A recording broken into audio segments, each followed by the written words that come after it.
We are here today with Dr. Mark Weisman, the CIO and CMIO of TidalHealth. Mark, thank you so much for joining us today.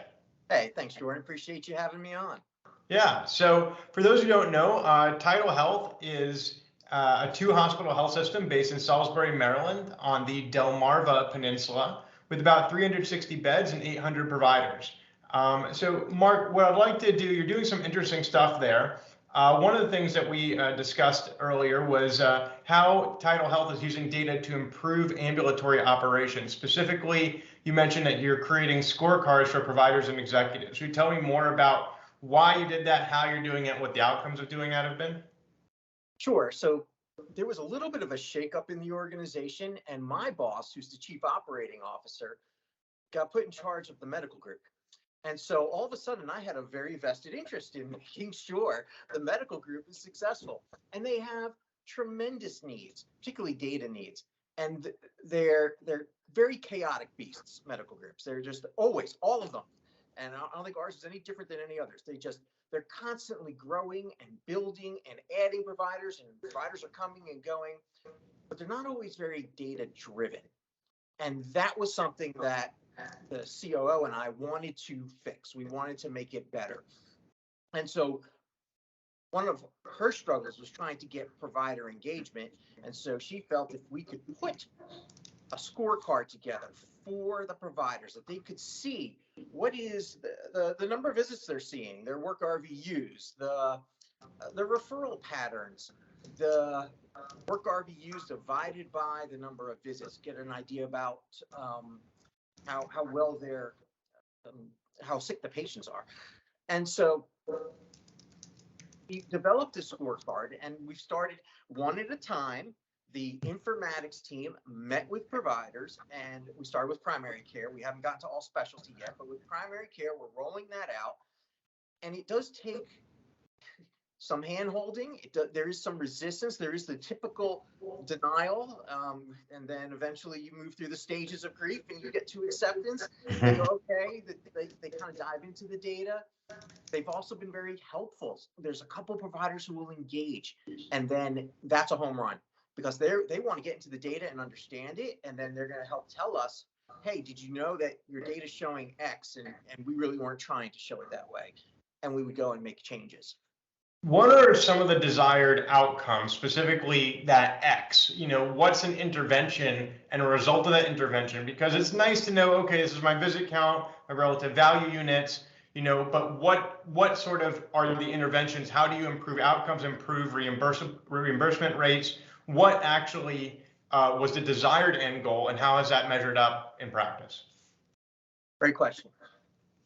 The first desire was simply getting provider engagement and having them look at data, and then asking questions like, okay, well, what else can you get at? So we did start with operational metrics, but we're now building the quality scorecard. And so they know, okay, you could show me how many diabetics I have and what their last hemoglobin A1C is, and how many have not had a hemoglobin A1C. And now we can start to drive performance improvement through. With doctors, you shine a spotlight on the problem and they'll go, oh, okay, yeah, I'm different than my peers. They don't like that. So I want to be better than my peers. And so they as a doctor myself, I can tell you, we respond to data when it's put in front of us in a digestible, easy format. And we also found that we wanted providers to understand the billing. That we weren't giving them any feedback about their work RVUs or codes that were denied. They just were going about their day. They'd fill out some codes, they'd go off into the rev cycle land, and we never hear about it. So we're starting to show that with the providers. They feel like they're part of the team. They're engaging on the benefits of seeing data, and then giving suggestions and asking good questions. That's what we wanted. That was the main outcome. So I love that you're talking about data-driven provider engagement, and you actually have a piece of data I want to share right now with our listening audience that is very interesting. So everybody knows that every healthcare IT conference, everyone talks about provider burnout and alert fatigue in particular. And I'm very interested in your efforts at TidalHealth to improve provider and staff efficiency by reducing alerts through targeting efforts, which has led to a best practice advisory acceptance rate of 40%, which is very high. How did you go about improving engagement, reducing the number of irrelevant alerts? And you just mentioned if we have these scorecards and we have the diabetics, and these ones, you're seeing 5 today who are diabetic and have not yet had an A1C, then there should be a BPA that fires that says for these guys you need to order that test. How did you develop alerts in real time that providers have been responsive to? I arrived in 2018 at this health system, and they had gone live with Epic about a year beforehand. And they took a lot of out-of-the-box stuff and turned it on. And some Epic analysts might have said, yeah, you should have this alert. And it wasn't necessarily a quality-driven initiative. It was, this sounds like a good idea, bounced it around with some people, and in it went. And we kind of sustained that for a couple of years. And the next thing you know, we start looking at the reports and, okay, we're firing hundreds of thousands of alerts a month, and we're not getting hundreds of thousands of dollars of value out of this. We're not saving lives by hundreds of thousands. It was a lot of noise. And so we went through and started, number one, just improving the targeting. The alert that's meant to hit the doctor doesn't need to hit the nurse. And the one that's meant for the nurse doesn't need to hit the doctor. So that's just like basic clinical decision support 101. That was, we didn't have that. We then challenged why we had many of these alerts. And so do we really need a alert to hit the doctor to say, hey, the hemoglobin A1C hasn't been drawn? Can't the medical assistant order that and tee it up for the doctor? The doctor just signs it? Absolutely. There were many things we found that it's not the doctor who needs the alert, and get people to work at top of license. And we were very successful at reducing the number of alerts that are hitting the doctors, and particularly with medication alerts. Now, this was a little controversial. Some CMIOs and CIOs wouldn't do this, but we let the doctors choose whether to turn on or off an alert. And very few actually turned them off, but they felt better knowing they had the ability to. And that is, there are times where, due to their experience and their specialty and their training, that alert doesn't add value to them. They know what they're doing, and they always use these two particular drugs. I always give the example of aspirin and Plavix in a heart patient, and there's a cardiologist prescribing it. They use that every day. They don't need an alert saying that increases the risk of bleeding. They know that. So we got rid of those lower level medication interaction alerts, or let the doctor say, you know what, I got it. I can shut that one off myself, and put the power in their hands. And they love that empowerment. That led to two things. One is less alerts. But number two is our class scores, the measurement of how well providers like their EHR. We went from the lowest, the 18th percentile up to the 88th percentile over 18 months. And so a lot of that was giving the providers power and getting their engagement around IT initiatives, and they responded. Excellent. I appreciate your story about provider engagement. I love that we began with data-driven scorecards and then to enhance provider engagement, and then you actually went out and you engaged providers and saw positive outcomes as a result. I'd like to transition to engaging patients. You have improved the first call resolution rate and reduced call abandonment rate at your service desk. So when patients call in, they have a question, they want something to be addressed, and allowing them to get through improves satisfaction and engagement. So we've already discussed provider engagement. Let's shift the story now to patient engagement. The scenario that you're describing is typically around my chart issues where a patient's stuck and they're calling our service desk because they don't know how to get unstuck. And so the service desk is busy. They're getting lots of calls every day from all over the health system, internal, as well as from patients calling, having problems with the patient portal. Mm-hmm. We did a couple of things. Number one, we made it so that the patient portal provided great information. Everything's open book. We did that before the law required it.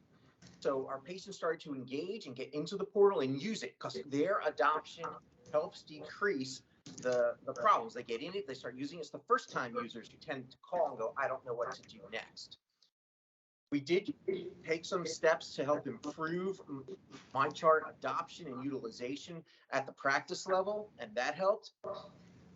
But if our service desk couldn't answer the phones, that's bad. That's a problem. And one of the things that we did was empowered them with knowledge to answer the questions and answer them quickly. So we built a knowledge base. And now they're bringing up that knowledge base in real time and able to answer both patient questions as well as the internal questions, so they can move through quicker. Before, our service desk was a bunch of ticket takers. That's what they did. They would take a ticket and pass it to someone else. Well, that didn't really feel good to patients when they couldn't get their problem solved. They wanted whatever they're going in there to do, maybe to schedule an appointment. So they wanted to do it now. They didn't want to do it when someone else got around to it. So being able to solve their problems, and now we're actually close to 65% first call resolution rate, and we started somewhere around 5% first call resolution rate. So dramatically transforming our service desk gives our employees a better just feel for the organization as well as our patients. So just really quickly, before we move to another topic, you said you helped build the knowledge base among those at the service desk. Do you have any concrete processes for how you were able to do that? Was it just exposing a digital library, or how did you build the knowledge base? We had to build the digital library, right? Because what we did is we were looking at the calls that were coming in and try getting a feel for, okay, what's the number 1 to top 10 calls that are coming in. But we wanted to be bigger than that and not just handle the top 10 calls. So we started to get with the analysts and we asked them, what do you think? Like, what are the common things that you think are being asked? And they helped create the knowledge base.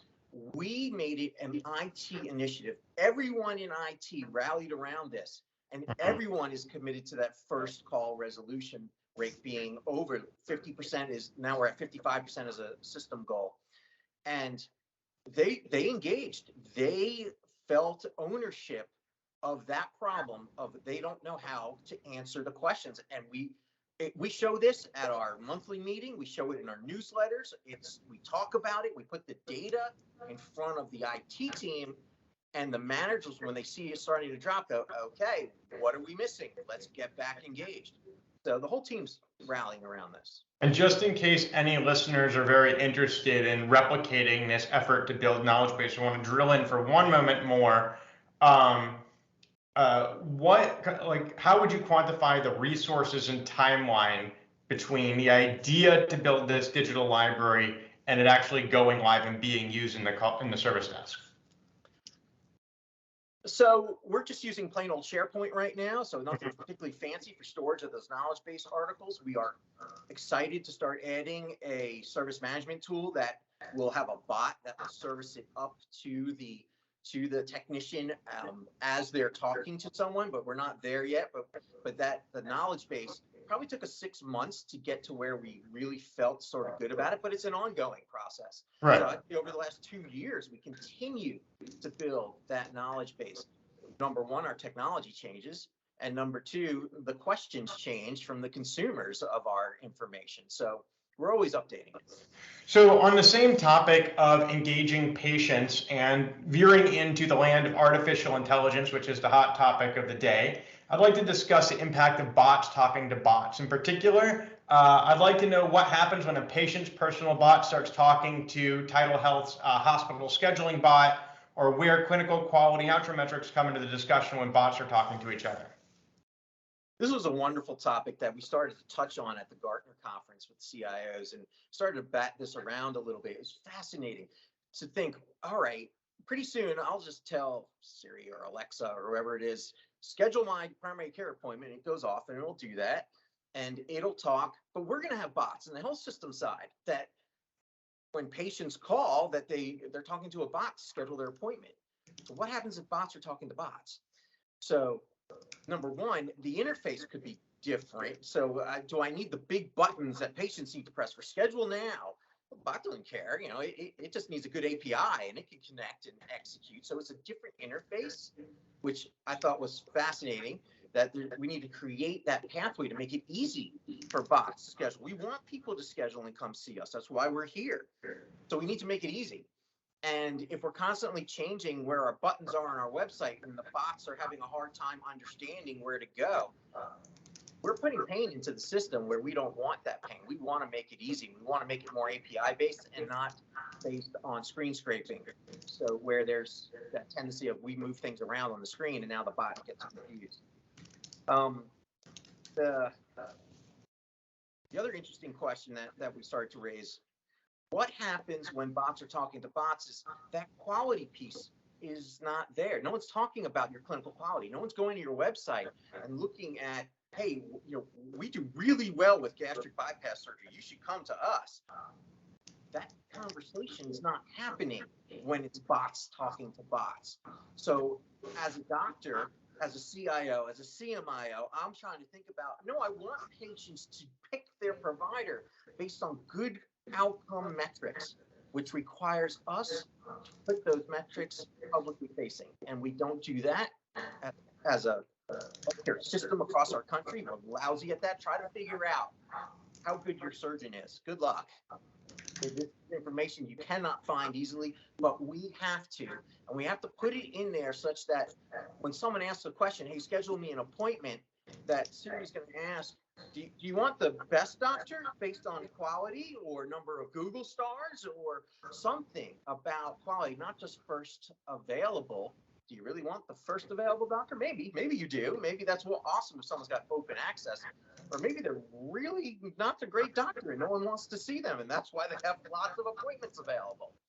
So we want a better experience for the patient when they arrive, and bots talking to bots creates a new dynamic that CIOs have to think about. I appreciate what you've done with bots talking to bots. Certainly figuring out how AI fits in the healthcare arena is something that's top of mind for many of our listeners. We are approaching the end of this podcast episode.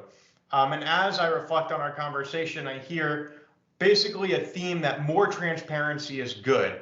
Expose data on provider performance and on visits and referral patterns, provider metrics to providers and scorecards that leads to improved engagement. Provide increased engagement and knowledge and power about how billing codes are being affected by provider behavior and how best practice advisories can be managed, and that improves provider engagement in the EHR. Enable patients or even bots to get exactly the information they want as quickly as possible and as simply as possible in order to improve the experience is also something that I've heard you talk about. So I'd like to open the floor to you now. Are there any closing thoughts you'd like to add to our listeners about this theme of improving transparency and access to data at TidalHealth in order to improve engagement and outcomes? It's not easy. All CIOs know that. Finance might not want the providers to know their work RVUs. I can't imagine why. But that battle, it has to happen to say, look, we're going to get great outcomes from this. Trust it. Try a small pilot. Getting that data out of the silos. So if it lives in an Excel spreadsheet on some financial analyst desk, that's not going to be useful. So the CIO has great opportunity to bring the data together into a place where others can see it and digest it and use it. Those are things the CIOs and CMIOs can take a very central role on and just get started. Just pick something and start to drive on it and just watch the magic start to happen. It is a long process. It would be wonderful to wave the magic wand. And I like that. I'm a wave the magic wand kind of person. It just happens. And this takes a lot of effort, a lot of commitment, and a lot of partnership. So as all CIOs know, it's about the relationships, and you can be successful or unsuccessful with most of your initiatives based upon the relationships you've made. For our listeners, this has been Dr. Mark Weisman, the CIO and CMIO of TidalHealth in the Delmarva Peninsula based in Salisbury, Maryland. Mark, thanks so much for joining us today. Thanks, Jordan.